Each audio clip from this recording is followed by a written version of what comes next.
Hey everybody, welcome back. I have another commentary for you. If you're following this work, subscribe on the YouTube page. Please do that. Go to the Patreon, patreon.com/Eric Draitser. Should be right there at the bottom of the screen.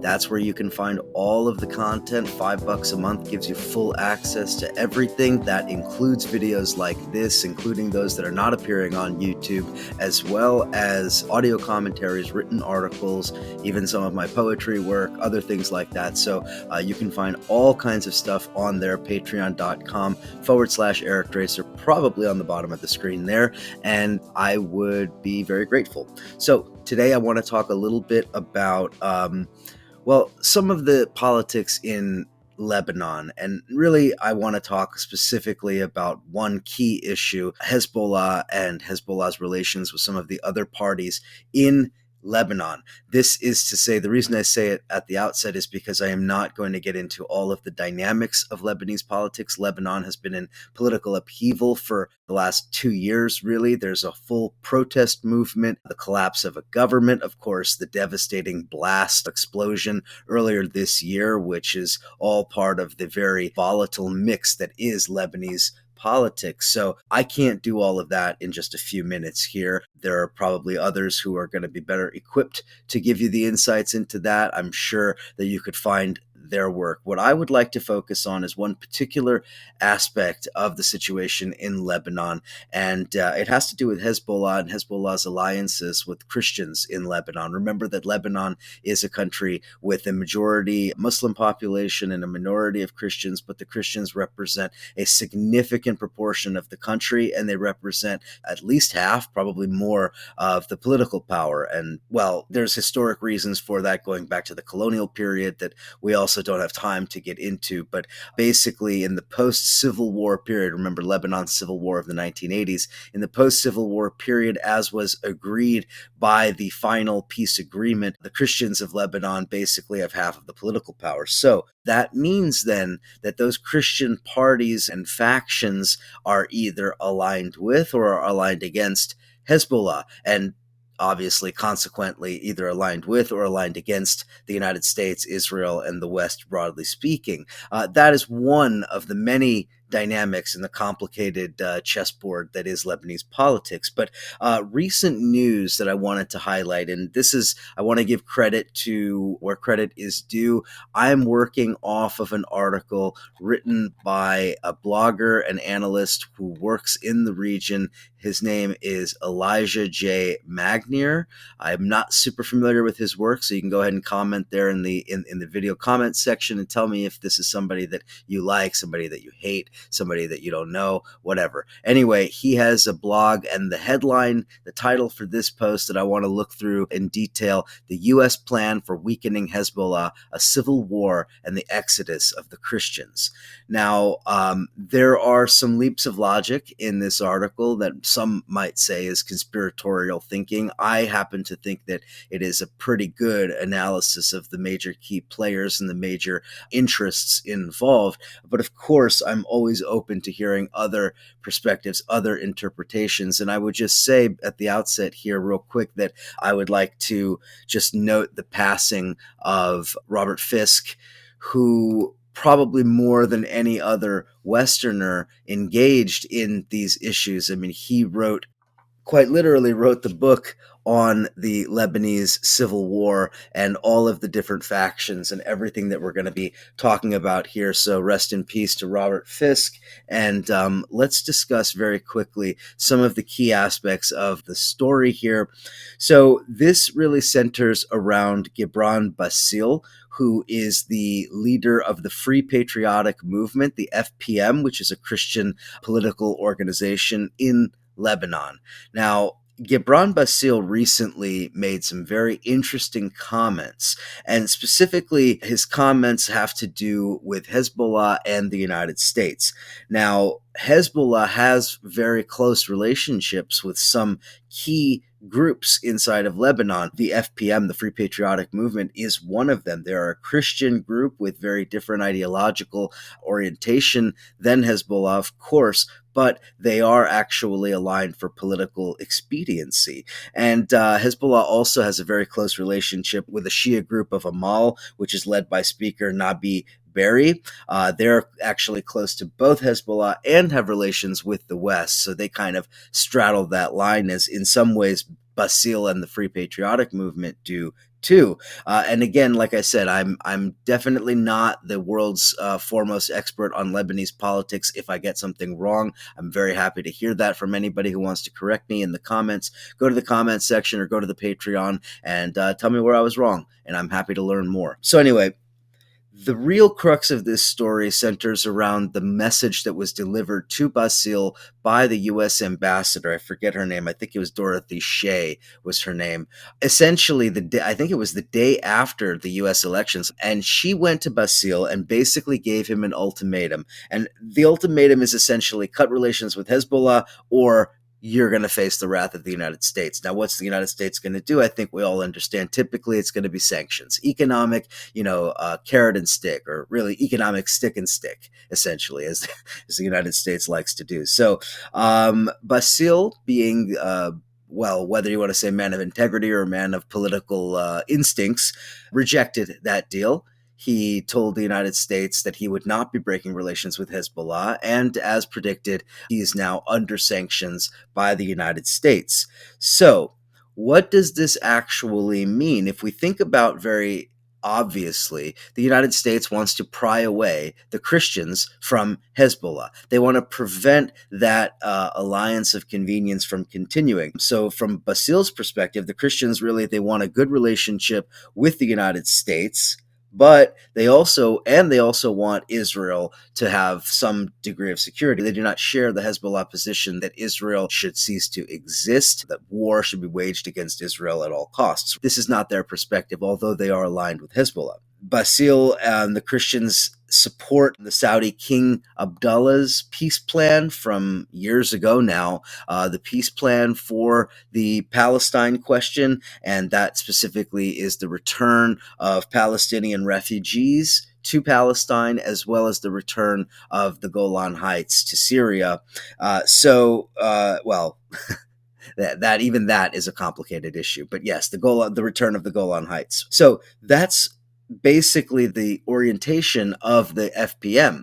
Now, at the same time, the United States, what is it the United States wants? The United States really wants to try to maneuver these parties into an alignment against Hezbollah. They want to maneuver the Christians, and that's several different factions of Christians, into an alliance along with the Druze in Lebanon, essentially against the Muslim forces. And Muslim, I say broadly, I mean, again, that would break down in Sunni and Shia lines. So this is essentially the tactic that the United States wants, right? They want to divide up the Lebanese people, Christians and Druze on one side, Muslims on the other, and then within the Muslim camp, Sunnis on one side, Shias on the other. They will fight each other, and then as they fight each other, that of course will occupy Hezbollah. So Hezbollah cannot focus on Israel, cannot focus on Syria, cannot be involved in the things that it's normally involved in if it's essentially now engaged in yet another civil war for its very survival. So the scenario that you could envision, at least from the United States' perspective, is one in which those battle lines are drawn. The Israelis are able to freely bomb Shia villages, Shia towns, whatever, in support of Sunnis, of course, then thereby inflaming the civil war even further. This is, in some sense, a replay of the early 1980s, but there you had a lot of other complicating factors, including the Maronite Christian militias, the Phalangists, etc. And the Phalangists actually play a role here, too. So let's see here. The U.S. made several demands. One of the demands was that the Lebanese Christians would be moving strongly towards the position of the naturalization of Palestinians and Syrian refugees. So the Palestinians who have been in Lebanon for many years, the Syrian refugees, etc., they are to be made Lebanese citizens. Well, what do you think the United States wants here? What is the goal? I think it's fairly clear. The goal is demographic change, right? If you were to do that, that would then essentially create a scenario where the Christians are no longer the second largest group in Lebanon, where it would be the Sunnis as the primary majority, followed by the Shia, and then the Christians. In other words, it would then become very difficult for the Christians to justify continuing to have control of half of the government or half representation in the government, as was stipulated by the ultimate peace agreement, the Taif agreement, which was signed in Saudi Arabia in, I think it was 1988 or 1989, that ended the Lebanese Civil War, officially ended the Lebanese Civil War. So if the U.S. were to get its way, the Christians would find themselves on the outs as far as power in Lebanon. Bassil understands this. This is why he rebuffed the United States. This is why he is not towing their line. But this is what the U.S. wants. Now, what would actually happen? Well, in the scenario that I outlined, in which a civil war breaks out and the Christians find themselves as, this sort of third minority, you would likely see some kind of an evacuation of the Christians out of Lebanon, and that probably benefits the U.S. and Israel, and certainly would account for the destruction of modern Lebanon. So Bassil has discussed a bunch of different issues related to his meeting with the United States. It sounds like, and we could be wrong here, but it sounds like Bassil is willing to spill the beans after the U.S. brazenly and criminally attempted to kind of get him to sow discontent inside of Lebanon. The other issue that he's mentioned, and this relates to the relationship with Hezbollah, has to do with the plan that was thwarted, thankfully, by Lebanese security forces with regard to kickstarting or rekindling the ISIS war, the Islamic State terror war in Lebanon, right? So this was an incident where 40 terrorists were captured in the north of Lebanon, and they are connected to Idlib from Syria, likely having fled from Idlib, Syria, and into Lebanon. And these terrorists have essentially, I think, signal an attempt, at least, by the Islamic State to open up a new front in the war in Syria, namely of a front inside of Lebanon. So Bassil, he is kind of, how do I want to say this? He is kind of in both camps at the same time. On the one hand, he's close with forces that are aligned with the West. And on the other hand, of course, he's close to Hezbollah. But this issue of ISIS, I think, the Islamic State, really brings Hezbollah back to the fore here, because it raises questions about whether the Free Patriotic Movement and Bassil breaking from Hezbollah is even possible, given the looming threat of the Islamic State. The Islamic State has demonstrated for the last several years they are capable of carrying out any number of atrocities, really anywhere in the Arab world, and that includes potentially inside of Lebanon. So that, I think, complicates the picture, because despite what the U.S. might want, Bassil might not be able to get away from Hezbollah because of the threat of the Islamic State. Not that he necessarily would want to, but this is, at least from the perspective of the United States, what they would be looking for. Let's see, what else do I have here real quick? Okay, yeah, so Bassil is also the reason that Amir Fakouri was released and sent back to the United States. Amir Fakouri is a war criminal. He was a torturer during the Civil War, working with the Israelis as part of the Falangist militia. He tortured resistance fighters. He was the Trump administration. Well, let me back up. Fakouri went back to Lebanon, and I think in 2019, he was arrested for his crimes during the Civil War. The Trump administration intervened on his behalf to try to get him back into the United States, where he was a naturalized citizen. And Bassil is apparently one of the prime sort of negotiators inside of Lebanon that secured Fakouri's release. Now, again, this is a war criminal and a torturer, so I think we should be very clear about what kind of a person this was and why the United States was so interested in his freedom. So, to kind of recap all of this, Bassil has really positioned himself as a key figure now inside of Lebanon, it seems. At the same time, we have to keep in mind the broad perspective of the United States. The United States has made every effort to destroy Hezbollah, both the United States and Israel, actually, and together in concert. One really has to do with the first way that they attempted to destroy Hezbollah was directly in war. Right, the Israelis have attempted several times to launch wars against the Hezbollah forces in southern Lebanon, and they have failed every time.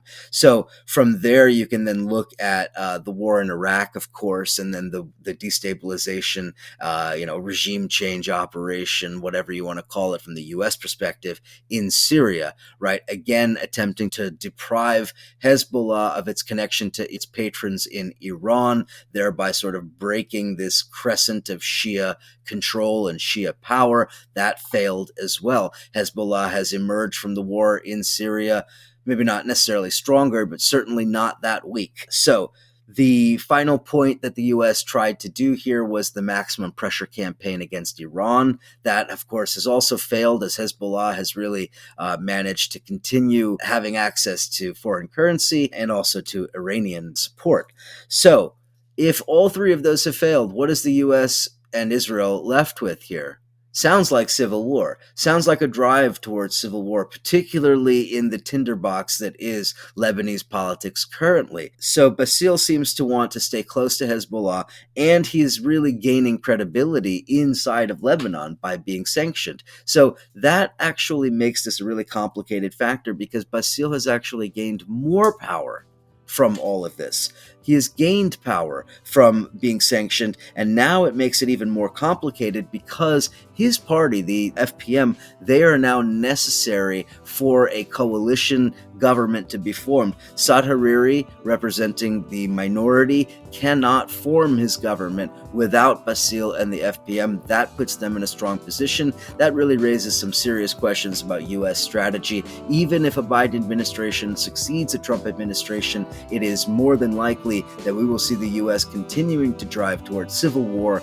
in Lebanon. Is that going to happen? I don't know. I don't think so. I hope not, but it's entirely possible. The U.S. and Israel are absolutely bloodthirsty when it comes to Lebanon, Hezbollah, and this region. Got to keep an eye on it. Go to the Patreon page, more information there, lots more background to discuss. I'll do another follow-up on this in the coming days and weeks. Talk to you guys again real soon.